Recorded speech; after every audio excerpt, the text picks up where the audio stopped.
নতুন দলে নয়া চ্যালেঞ্জ নিয়ে শুরু করতে প্রস্তুত সিরাজ। প্রসঙ্গত 25শে মার্চ পাঞ্জাব কিংসের বিপক্ষে প্রথম ম্যাচ খেলবে তার দল।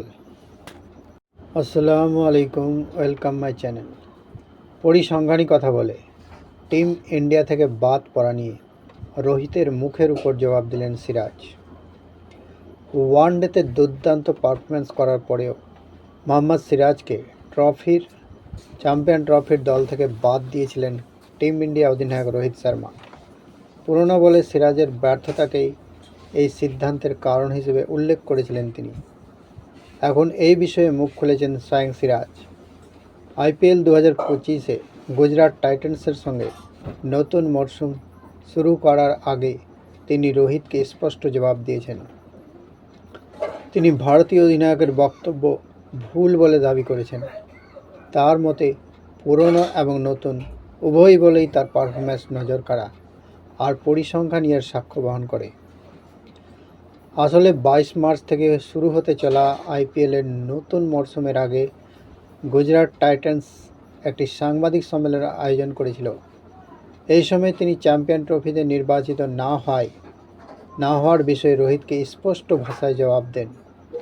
সিরাজের দাবি, গত বছর পুরনো বলে সবচেয়ে বেশি উইকেট নেওয়ার ক্ষেত্রে আমার নাম বিশ্বের 10 জন দ্রুততম বোলারের মধ্যে অন্তর্ভুক্ত করা হয়েছে।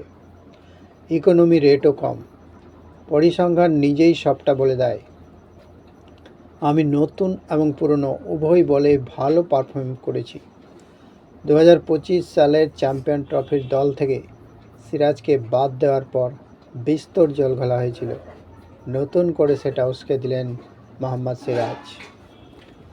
চ্যাম্পিয়ন ট্রফির দল ঘোষণার সময় সিরাজ প্রসঙ্গে ভারত অধিনায়ক রোহিত শর্মা বলেছিলেন, নতুন বলে তিনি কার্যকরী হলেও বল পুরনো হয়ে গেলে তার কার্যকারিতা কমে যায়।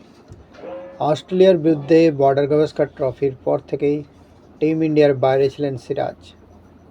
সেখানে বিশেষ কিছু করতে পারেননি তিনি।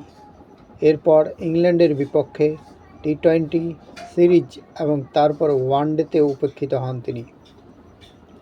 এমনকি চ্যাম্পিয়ন ট্রফিতে জসপ্রীত বুমরা না থাকা সত্ত্বেও নির্বাচিত করা হয়নি সিরাজকে।